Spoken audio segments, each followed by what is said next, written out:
los jubilarían a muchos. Sin duda, sin duda. Marcelo, te quería preguntar por esta discusión que otra vez se pone sobre la mesa en relación con el dólar. Lo que pasa es que, claro, el gobierno dice el dólar es libre, el dólar flota.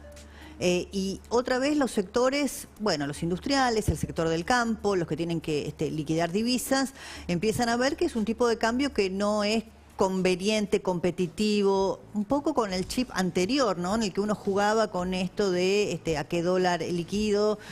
¿Cómo lo ves vos?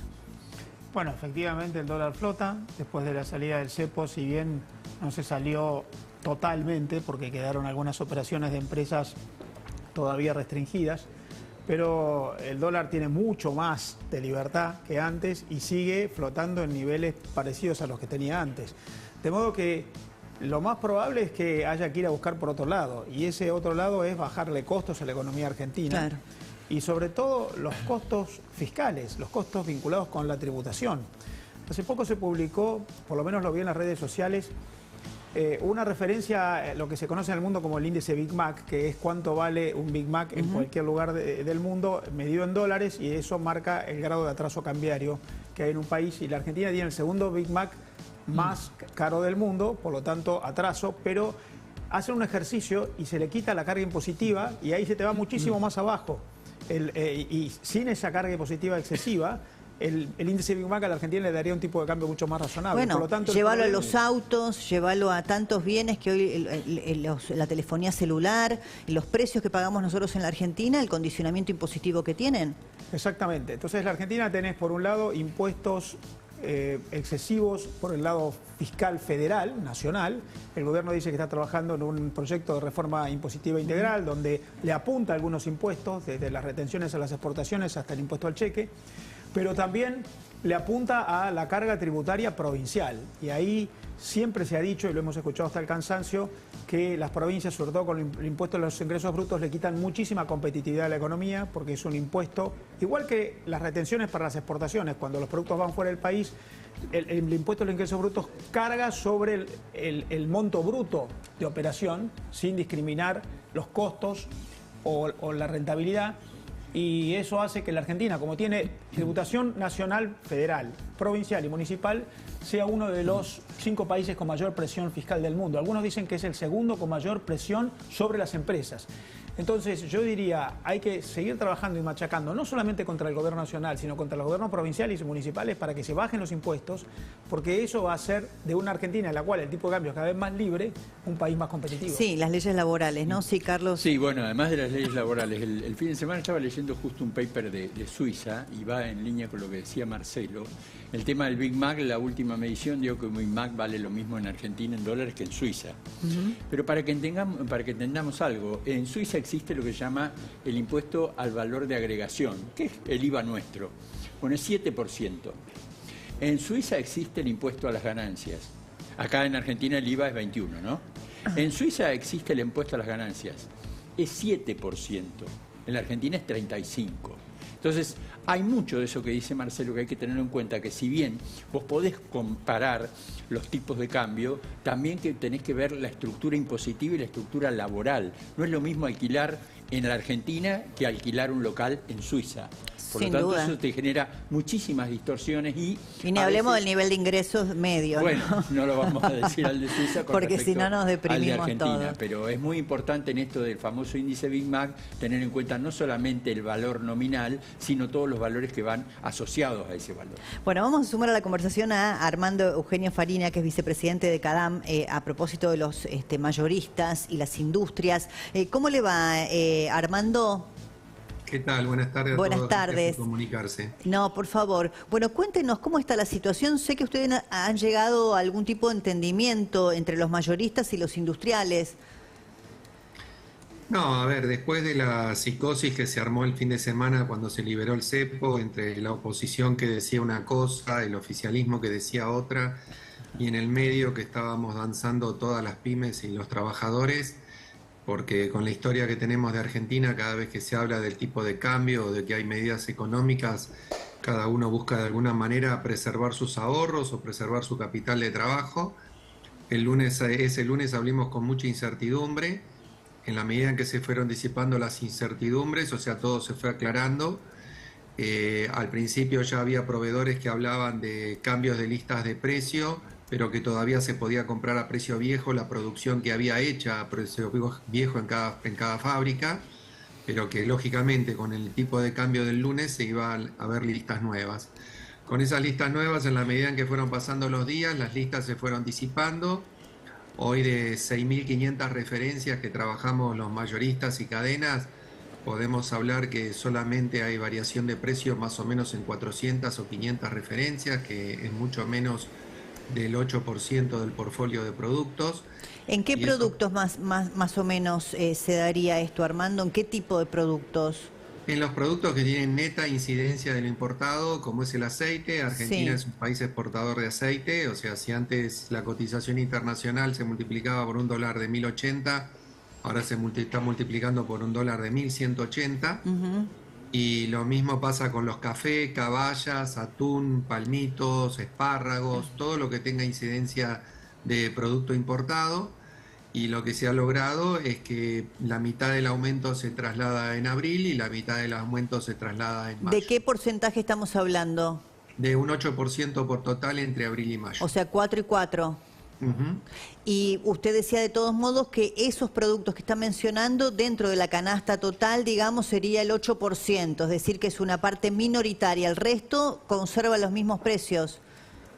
El resto hasta ahora conservan los mismos precios y si bien había al principio algún room de alguna lista que estaban dando vuelta, por ahora han quedado sin efecto y incluso hemos lanzado en convenio con los mayoristas un Black Week nacional mayorista que lo vamos a hacer la tercera semana de mayo. Ah, ¿cómo es eso? Son los 200 comercios mayoristas a nivel nacional en las 23 provincias. Consensuamos una misma semana para todos en conjuntos hacer un Black Week en donde negociamos con cada uno de nuestros proveedores los excedentes de inventario y los vamos a poner en nuestras plataformas a los mejores precios posibles. Está muy bien, está bueno. Ahora, Paula, viste que todo este tema de la inflación también me parece que ha traído una especie de cambio cultural entre mayoristas que no están dispuestos a convalidarle los aumentos cuando no son acordes a los proveedores, los consumidores que no estamos dispuestos a convalidarle los aumentos a nuestros comercios minoristas de cercanía. ¿Vos lo notás eso en la calle cuando conversás con la gente? Yo lo que noto es que no están dispuestos a pagar la mercadería lo que no vale. Que los salarios hay que hacerlos rendir porque no suben y creo que es muy bueno que también los comerciantes cuiden a sus clientes, así que para mí es muy virtuoso eso.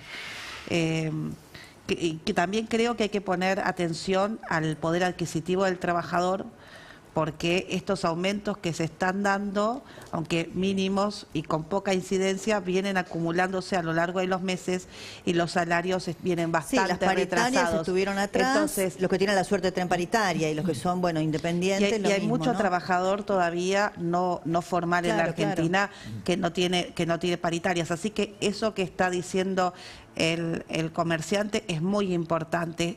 Es importante las redes que se pueden armar. El comerciante que cuide a sus clientes y que no convalide precios de más.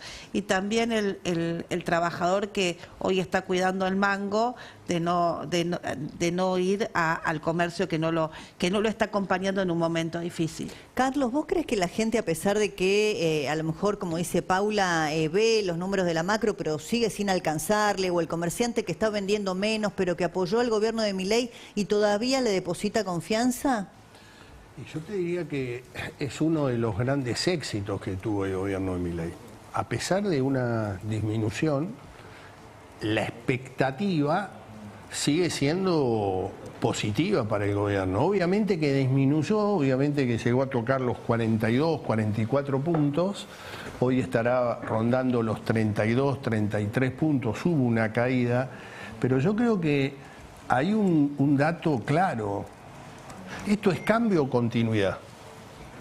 El cambio, paradójicamente, hoy sigue siendo del gobierno nacional. Digamos, la sociedad sigue percibiendo que el cambio es del gobierno nacional.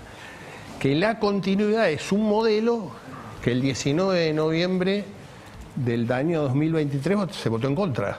Digo, esto me parece que es lo que está en juego.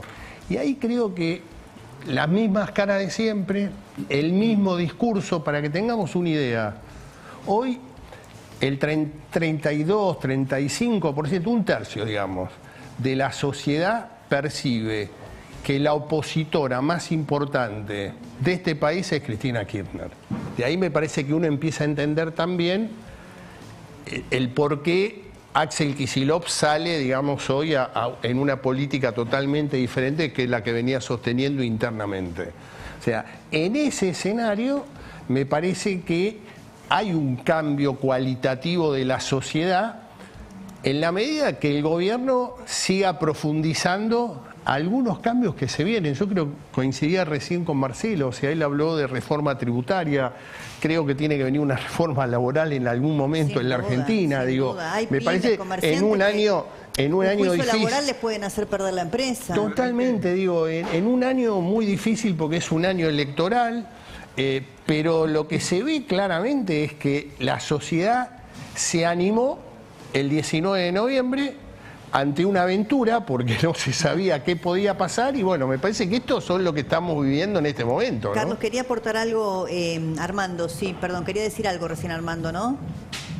Sí, recién cuando yo me conectaba escuchaba de alguna manera que había alguna presentación con respecto a los costos ocultos que hay detrás de los precios. Sí. Nosotros desde CADAM presentamos un estudio en donde mostramos que el sueldo básico de comercio liquidado en el mes de marzo, que en total se traslada a precio, es por 1.241.000 pesos, ¿sí?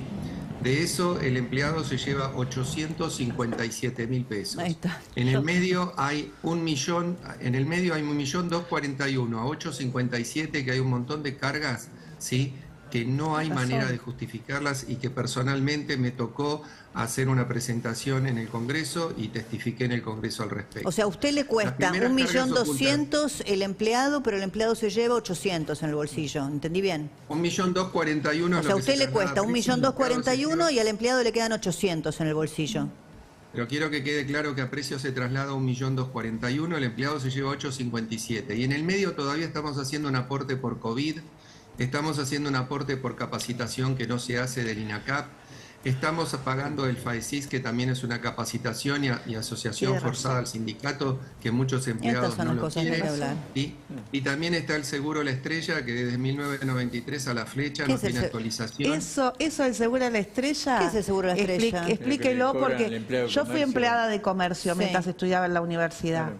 Eso te los descuentan todos los meses a los empleados de comercio y los empleados de comercio nunca lo ven y lo manejan los gremios. Aparte tenés que saber quién es el dueño del seguro La Estrella. A ver, Armando. No, por eso es importante decir, aclarar que no es solamente un tema de capacitación sindical, sino también tenemos un aporte que se hace en la Cámara, que está escondido detrás de una capacitación como es el INACAP, y también tenemos una reducción en el salario que después se bajó al 2,5, inicialmente era un 3,5 del seguro La Estrella, que está totalmente dirigido a una compañía privada se llama La Estrella, que como fue hecha la ley de convertibilidad, ni siquiera ajusta por inflación, te comen en comisiones, y hoy una persona que se jubila con eso, después de 23 años de aporte, está cobrando 60.000 pesos por mes de jubilación. Sí, no sé si le toca a Sturzenegger, si le toca a los diputados, pero alguien tiene que ocuparse de esto, ¿no?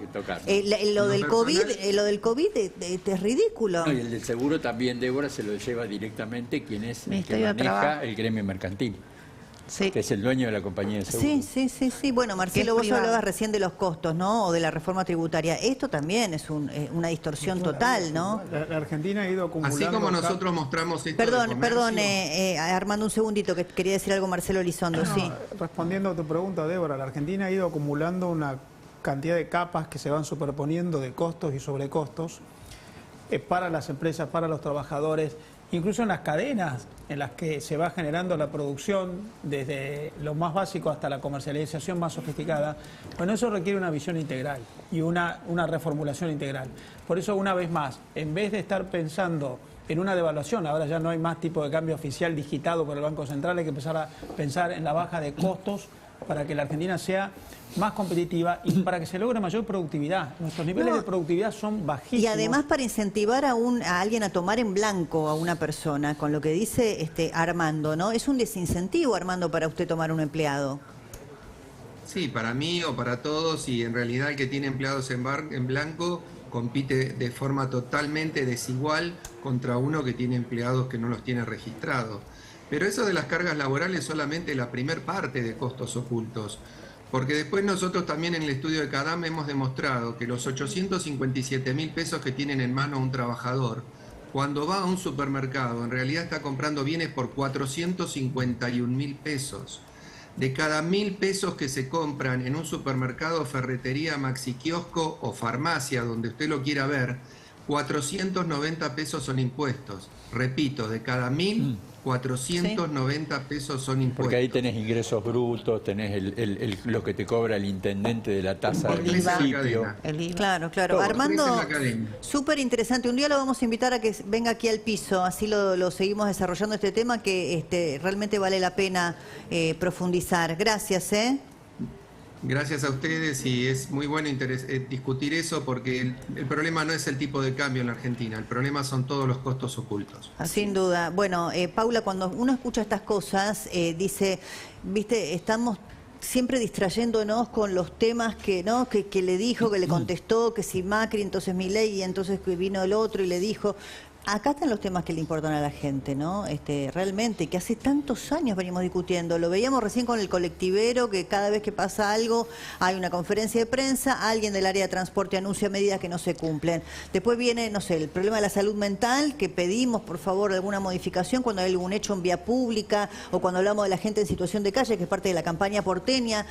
Después sacás a alguien para hablar de inflación y te viene con todo este tema de los costos ocultos, y vos decís, ¿cuántos años llevamos con estos temas dando vuelta? Y es un indicador que es un semáforo que nos está ya casi en rojo, porque vos fíjate, un empleado de comercio, y yo lo he sido, siempre lo sentimos de clase media.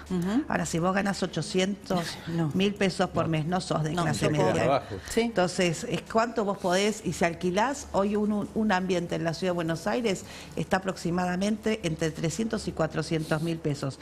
Y si vos a eso le sumás lo que implica vivir, ya no te alcanza. Débora, para ahí vivir. es importante también, ayer escuchaba a Federico Sturzenegger, el ministro de Regulación y Transformación, todo lo que vos vas a hacer con respecto a las desregulaciones y a las transformaciones, porque eso también, de alguna manera, te baja el costo argentino. Bueno, hay que hacerlo, Pero quiero decir algo que me pasa en la campaña y me está pasando.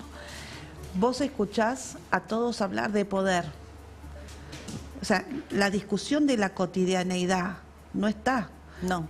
Pero hay grandes títulos, ¿no? Duda. Pero cuando vos lo bajás en cómo vos lo vas a aplicar, hay serias deficiencias. Por ejemplo, vos no podés tratar en cuanto al sistema tributario a una MIPYME de la misma manera que una pyme de una gran empresa. Vos tenés que fomentar el primer empleo, tenés que buscar que los jóvenes tengan inquietud para el primer empleo, tenés que hacer mesas sectoriales como existía en el gobierno del presidente Macri, que fueron virtuosos, porque tampoco podés generalizar las actividades. No todas las actividades tienen el mismo alcance y el mismo impacto o la misma formación.